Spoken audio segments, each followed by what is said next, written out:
अगर आज भी खाली हाथ लौटा तो बेहतर होगा कि घर वापस मत आना। ये वो अल्फाज थे जो उसकी बीवी सबा हर दिन अपने शौहर हारून से कहती थी। और कहानी भी उसी के बारे में है कि हारून ने किस तरह जद्दोजहद की और सबा ने उसके साथ क्या किया। सबा एक ऐसी औरत जो अब गुर्बत और तंगदस्ती से तंग आ चुकी थी। हारून एक आम सा माहीगीर था जो कई हफ्तों से समंदर से एक भी मछली नहीं पकड़ सका था। घर की हालत दिन ब दिन बिगड़ती जा रही थी। सबा के दिल में अब ये बात घर कर गई थी कि शायद उसने गलत आदमी से निकाह कर लिया है। वो अंदर ही अंदर इस ख्याल से घिरी हुई थी कि अब और बर्दाश्त नहीं किया जा सकता। उसी सुबह हारून अपनी कश्ती लेकर समंदर की तरफ निकल पड़ा, लेकिन उसके दिल में एक बड़ा तूफान था। कश्ती आहिस्ता आहिस्ता आगे बढ़ रही थी और हर लहर के साथ उसकी उम्मीद डूबती और उभरती जा रही थी। वहीं दूसरी तरफ सबा भी घर से निकलकर समंदर किनारे आ बैठी थी। लहरों को घूरते हुए वो सोच रही थी, कैसी किस्मत है मेरी, न पैसा न सुकून, और अब तो सब्र भी जवाब देने लगा है। उसने खुद से वादा किया था कि अगर आज भी उसका शौहर खाली हाथ लौटा तो वो उसे छोड़कर हमेशा के लिए चली जाएगी। वो अभी अपने ख्यालों में ही डूबी हुई थी कि उसे दूर समंदर में एक कश्ती दिखाई दी। धूप की आखिरी किरण उस कश्ती पर पड़ रही थी और कश्ती आहिस्ता आहिस्ता साहिल की तरफ बढ़ रही थी। उसमें बैठा शख्स कोई और नहीं,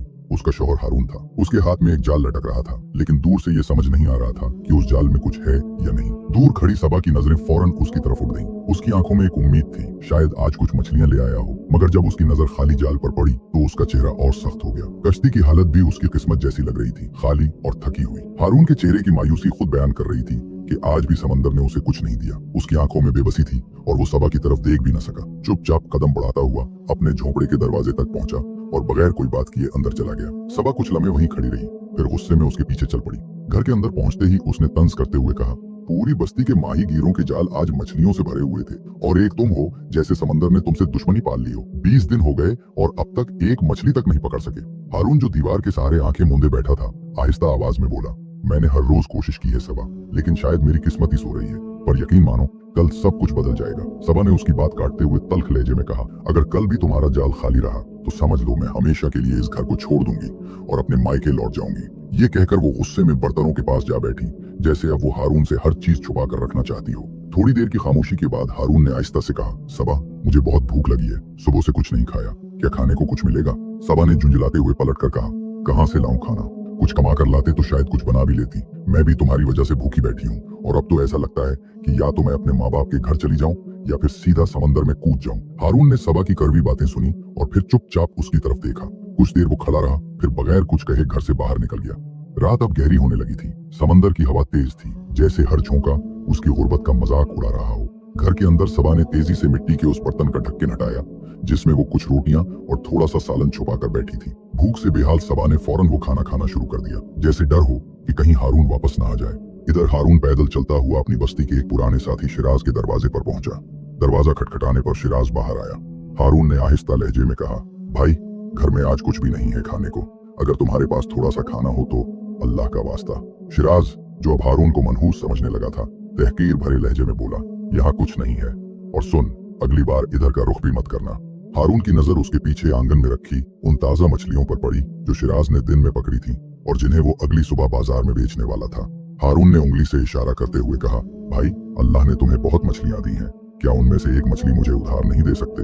ये भीख नहीं है, जब मेरी किस्मत जागेगी तो मैं तुम्हें 2 मछलियां लुटा दूंगा। शिराज हंसने लगा, तू और मछली पकड़ेगा? जिस जाल में हफ्तों से कुछ नहीं फंसा उससे तू मुझे 2 मछलियां देगा? चल हट यहाँ से। हारून की आंखें झुक गईं। अपमान का घूंट निगलते हुए वो वहां से चुपचाप चला गया। फिर वो बस्ती के एक और घर की तरफ गया, मगर वहां भी उसे डांट और तानों के सिवा कुछ न मिला।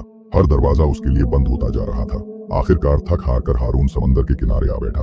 उसकी आंखों में नमी थी, समंदर की लहरें उसकी टांगों से टकरा रही थीं, लेकिन उसका ध्यान कहीं और था। उसने आसमान की तरफ देखा और दिल की गहराई से निकली सदा खुदा तक पहुंचने की कोशिश कर रही थी। ऐ मालिक, वो बुड़बड़ाया, अगर तू चाहे तो एक लम्हे में सब बदल सकता है। सबके जाल भर रहे हैं, तू मेरा ही खाली क्यों रह जाता है? मैंने क्या कसूर किया है? उसके लब आहिस्ता आहिस्ता रोने में बदलते चले गए। समंदर की ठंडी लहरें उसके कपड़ों को गीला कर चुकी थी और उसके अंदर की ताकत भी अब जवाब दे रही थी। वो वही रेत पर बैठा रहा, आंखें बंद और सांसें भारी थी, जब एक बूढ़ा शख्स किनारे से गुजरा। सफेद दाढ़ी, झुकी हुई कमर और हाथ में लकड़ी की छड़ी।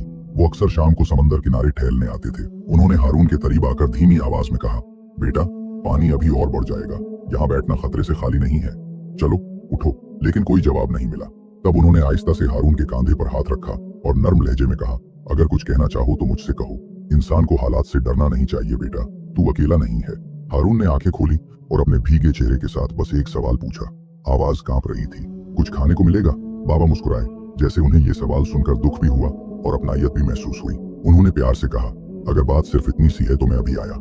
ये कहकर वो लौट गए। हारून वहीं साहिल पर बैठा रहा, आंखें बंद, सोच में डूबा हुआ। थोड़ी देर बाद बाबा वापस आए। हाथों में एक छोटा सा थाल था जिसमें कुछ गर्म दाल, एक सब्जी और 3 रोटियां थीं। उन्होंने कहा, लो बेटा, थोड़ा सा खाना है, इससे भूख मिट जाएगी। खाना देखकर हारून की आंखें फिर भर आईं। उसने कांपते हुए हाथों से वो थाल लिया और सर झुकाकर बुजुर्ग का शुक्रिया अदा किया। बगैर और कुछ कहे वो तेज कदमों से अपने घर की तरफ चल पड़ा, जैसे अब इसमें दोबारा थोड़ा सा हौसला लौटा हो। जब हारून खाने का थाल लेकर घर पहुंचा तो मुस्कुराते हुए सबा से बोला, देखो, कुछ खाने का इंतजाम हो गया। सबा, जो पहले ही अपना पेट भर चुकी थी, चुपचाप थाल की तरफ बढ़ी। 3 रोटियों में से उसने 2 अपने लिए अलग रख ली और साथ में सालन का बड़ा हिस्सा भी। हारून के हिस्से में 1 रोटी, थोड़ी सी दाल और थोड़ी सब्जी बची, मगर हारून ने कुछ नहीं कहा। इसे इसी में सुकून मिला। भूख तो थी, लेकिन इत्मीनान इससे बड़ा था। खाना खत्म करते ही वो थक कर बिस्तर पर लेट गया। आज वो जल्दी सो गया क्योंकि उसने फैसला कर लिया था कि सुबह की पहली किरण के साथ वो फिर से समंदर की तरफ जाएगा, अपनी किस्मत को एक और मौका देने के लिए। अगली सुबह हारून अपनी पुरानी चरमराती कश्ती लेकर निकल पड़ा। आज वो समंदर का गहरा और खतरनाक हिस्से की तरफ गया, जहां लहरें ऊंची और लहराती थीं। उसकी कश्ती इस इलाके के लिए बनी नहीं थी, लेकिन आज इसका इरादा मजबूत था। हारून ने जाल उठाया और बगैर झिझक के समंदर के गहरे पानी में फेंक दिया। इसके दिल में एक ही बात गूंज रही थी, या तो आज मछली मिलेगी या ये समंदर इसे निगल लेगा। अगर कल भी तुम्हारा जाल खाली रहा तो मैं हमेशा के लिए इस घर को छोड़ दूंगी। इन बातों का बोझ आज इसकी सांसों पर भारी था, लेकिन आज वो समंदर से खाली नहीं लूटना चाहता था। हारून अपनी कश्ती में बैठा, जाल को गहरे पानी में फेंक कर बेसब्री से किसी हरकत का इंतजार कर रहा था। इसका दिल बार बार यही सोच रहा था, अगर आज भी खाली हाथ लूटा तो सब कुछ खत्म हो जाएगा, सबा वाकई चली जाएगी। घंटे बीत गए, लेकिन हारून का जाल अब भी वैसा ही खाली पड़ा था, जैसे कोई उसे देखकर हंस रहा हो। हारून की नजर अचानक समंदर में दूर एक दूसरी कश्ती पर पड़ी। वो शख्स कोई और नहीं, सिराज था। हाँ, वही सिराज जिसने पिछली रात हारून को ताने देकर अपने घर के दरवाजे पर वापस लौटा दिया था। आज वो दोबारा समंदर में आया था। सुबह अपनी मछलियां बेच चुका था और अब दोबारा शिकार की तलाश में था। इसकी बड़ी मजबूत और सजी समरी कश्ती दूर से ही शानदार लग रही थी। सिराज की कश्ती मछलियों से भरी हुई थी। इसकी भरी हुई कश्ती का मंजर देखकर हारून का दिल अंदर से टूटने लगा। उसे लगने लगा कि जैसे खुदा ने भी अब इससे मुंह मोड़ लिया है। उसने दिल ही दिल में मान लिया कि आज भी वो खाली हाथ ही लौटेगा। सूरज ढलते ढलते अंधेरा छाने लगा और हारून उदासी की चादर ओढ़े अपनी पुरानी कश्ती को साहिल की तरफ खींच लाया। जब वो घर के दरवाजे तक पहुंचा तो उसका दिल जोर जोर से धड़कने लगा। उसे डर था कि कहीं सबा वाकई इसे छोड़कर न चली गई हो। जब उसने आहिस्ता दरवाजा खोला तो उसकी सांस कुछ धीमी हुई, क्योंकि उसने देखा कि सबा अभी भी घर में मौजूद थी। हारून घर के अंदर गया और अपनी थकी आवाज में बोला, आज किस्मत बहुत करीब आई थी। एक बड़ी मछली मेरे जाल में फंस गई थी, लेकिन कश्ती तक लाते हुए वो फिसल कर दोबारा समुद्र में चली गई। कल यकीनन पकड़ लूंगा। सबा, जो पहले ही अपने बिस्तर पर लेटी थी, चुपचाप उसकी बात सुन रही थी, मगर उसकी आंखों में अब न कोई उम्मीद थी, न कोई सवाल। उसने कुछ नहीं कहा। हारून को ये नहीं मालूम था कि सबा के दिल में अब उसके लिए कोई जगह नहीं रही थी। वो अब अपने फैसले पर पूरी तरह अटक चुकी थी। उसने अपने कपड़े, जरूरी सामान और कुछ रुपए एक पुराने संदूक में रख दिए थे। वो बस रात के गुजरने का इंतजार कर रही थी। हारून इस सच्चाई से लाइल्म था। उसे लग रहा था कि चाहे वो मछली न पकड़ पाया हो, सबा का साथ अब भी उसके पास है। यही सोच इसे तसल्ली दे रही थी। हारून एक बार फिर उसी जगह गया, वही समंदर किनारे जहां कल उसे वो बुजुर्ग मिला था जिसने उसे खाना दिया था। मगर आज वहां सन्नाटा था। न वो बुजुर्ग थे, न कोई निशान। उसके होंठ बुदबुदाए। अगर आज बाबा नहीं आए तो मैं सबा के लिए खाना कैसे ले जाऊंगा? बूढ़ा आज नहीं आने वाला था। हारून ने थकी हुई चल के वापस घर की तरफ रुख किया। उसके कंधे झुके हुए थे, मगर दिल में फिर भी कहीं न कहीं उम्मीद की एक चिंगारी बाकी थी। ये पहली बार था जब वो अपनी बीवी के लिए कुछ भी खाने को न ला सका था। सबा, जो रात का खाना खा चुकी थी, चुपचाप सो चुकी थी, जैसे उसे अब किसी चीज से कोई मतलब न रहा हो। वहीं हारून घर के एक कोने में बैठा भीगी आंखों के साथ उन खाली बर्तनों को देख रहा था जिन्हें कभी सबा बड़े प्यार से सजाती थी। उम्मीद से उसने बर्तनों को टटोला, शायद कहीं कुछ बचा हो, कोई एक नवाला मिल जाए। तब उसकी नजर एक पुराने ढके हुए पतले पर पड़ी, जिसे किसी बर्तन के नीचे छुपा कर रखा गया था। खुशी से वो कह बैठा, सबा, देखो चावल। लेकिन ये कहते ही उसकी जबान रुक गई। वो समझ गया था ये चावल उसी की बीवी ने उसे छुपा कर रखे थे। अब उसे समझ आया कि ये वही चावल थे जिन्हें सबा ने अपने लिए बचा रखा था। हारून को इससे कोई गुस्सा नहीं आया, बल्कि एक सुकून सा महसूस हुआ। कम से कम सबा आज भूखी नहीं सोई। फिर उसने उन बाकी चावलों को उठाया और धीरे धीरे खा लिया। ये वही चावल थे जिन्हें सबा ने अपने लिए छुपा कर सो गई थी। वो सोचता रहा, आज मैं सुबह से भूखा था और सबा ने वो चावल भी मुझसे छुपा लिए। फिर भी न जाने क्यों शिकायत नहीं हो रही। शायद मोहब्बत का यही रंग होता है। समंदर के किनारे सुबह दस्तक दे चुकी थी। मगर ये कोई आम सुबह नहीं थी। आज का दिन वो मोड़ लेकर आया था जो हारून की जिंदगी की सिमत बदलने वाला था, और शायद उन सब के लिए सबक भी जो अपने शौहरों का साथ उनके बुरे वक्त में छोड़ देते हैं। भोर की पहली किरण के साथ ही हारून उठ खड़ा हुआ, चुपचाप घर से निकला और अपनी कुश्ती के पास पहुंचा। आज हारून कुछ अलग करने की सोच रहा था। वो समंदर में और आगे जाना चाहता था, वहां तक जहां अक्सर मछुआरे जाने से डरते हैं। इसलिए वो अपनी कश्ती को ध्यान से देख रहा था कि क्या वो इस खतरे को सह सकती है। इधर घर में सबा भी जाग चुकी थी, लेकिन अब वो इस घर की नहीं रही थी। उसने अपने छोटे से संदूक को उठाया, दरवाजा खोला और उस जिंदगी से बाहर निकल पड़ी जिसे वो अब बोझ समझने लगी थी। इधर हारून ने अपनी कश्ती समंदर में उतारी और गहराइयों की तरफ बढ़ गया। जब वो दूर तक निकल आया तो उसने अपना जाल समंदर की लहरों में डाल दिया। हाथों में जाल की डोर थी, आंखों में एक आखिरी उम्मीद। हर बार की तरह वो चुपचाप इंतजार करने लगा, मगर तब कुछ अलग हुआ। जाल हिलने लगा, डोर भारी होती जा रही थी। हारून ने हैरत से देखा, फिर धीरे धीरे जाल को खींचना शुरू किया। जैसे ही जाल पानी से बाहर आया, उसकी आंखें हैरत से चौड़ी हो गई। जाल में एक बड़ी मछली फंस गई थी और उसके साथ उसके छोटे छोटे नन्हे बच्चे भी थे। पहली बार हारून ने किसी मछली की आंखों में वो गहराई देखी, जैसे वो मछली उससे कुछ कहना चाहती हो। इसकी आंखों में एक अजीब बेचैनी और मिन्नत थी। छोटे मछलियों के बच्चे जाल में फंसे हुए थे, तड़पते हुए अपनी माँ के चारों और मुड़लाते हुए। वो जैसे उसे बचाने की कोशिश कर रहे थे, मगर लाचार थे। हारून का दिल पसीज गया। उसने धीरे धीरे जाल को खोला और एक एक करके उन बच्चों को समंदर में छोड़ दिया। बच्चे जैसे ही पानी में लौटे, फौरन अपनी माँ के चारों ओर तैरने लगे, मगर माँ अभी जाल में थी। हारून अब सब कुछ समझ चुका था।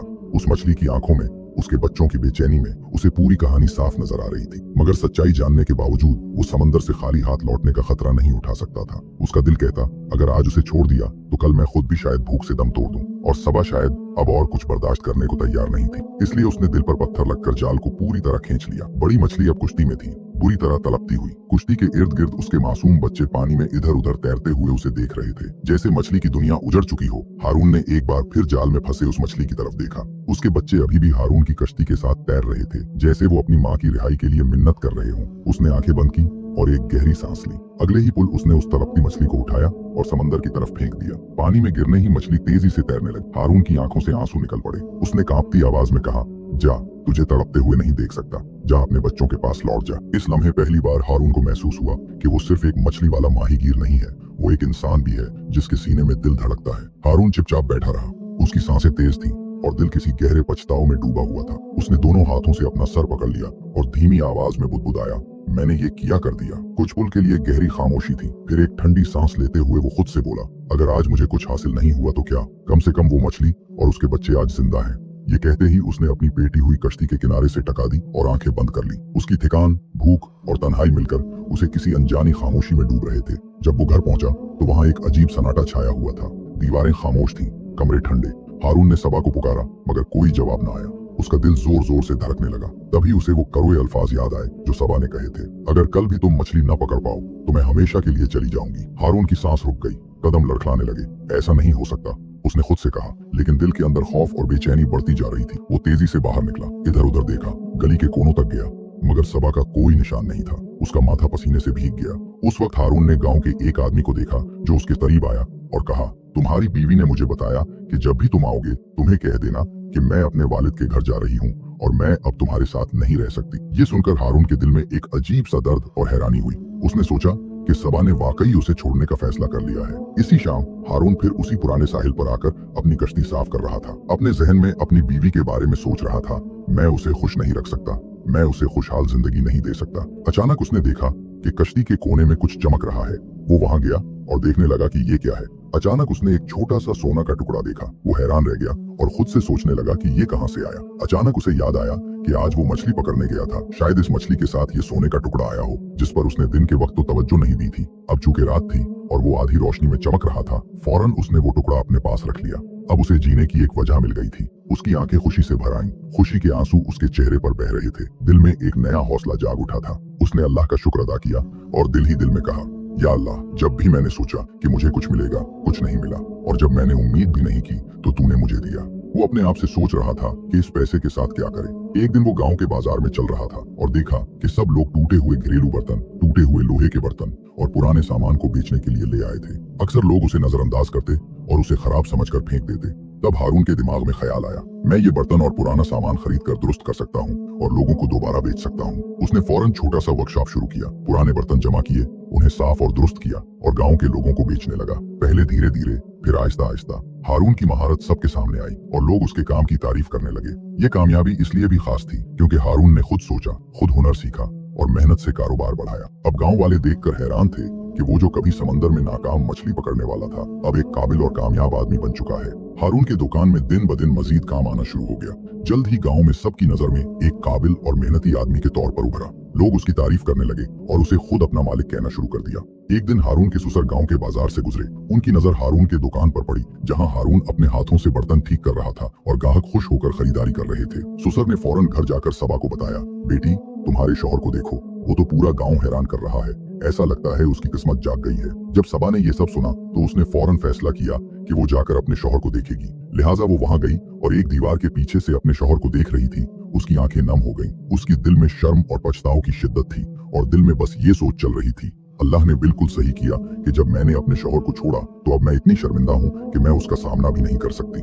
मैंने उसके साथ जो किया वो बहुत गलत था। मैं उसे हौसला देने की बजाय पीछे छोड़ आई और जब हमारे पास कुछ भी था मैंने हमेशा वो सब कुछ छुपाया और खुद खा लिया। मैं कितनी खुदगर्ज थी। सबा की आंखें आंसुओं से भरी हुई थी और वो जमीन की तरफ झुकी हुई थी। उसकी दिल की गहराइयों में वाकई पछतावा था, एक ऐसा पछतावा जो उसे हारून के सामने जाने की हिम्मत नहीं दे रहा था। वो आहिस्ता आहिस्ता अपने वालिद के घर की तरफ वापस बढ़ने लगी, ये सोचते हुए कि वो ऐसे शौहर के लायक नहीं है जो कामिल इंसान है। जिंदगी में हर इंसान के बुरे दिन आते हैं और हर दिल कभी मायूसी और मुश्किलात से गुजरता है।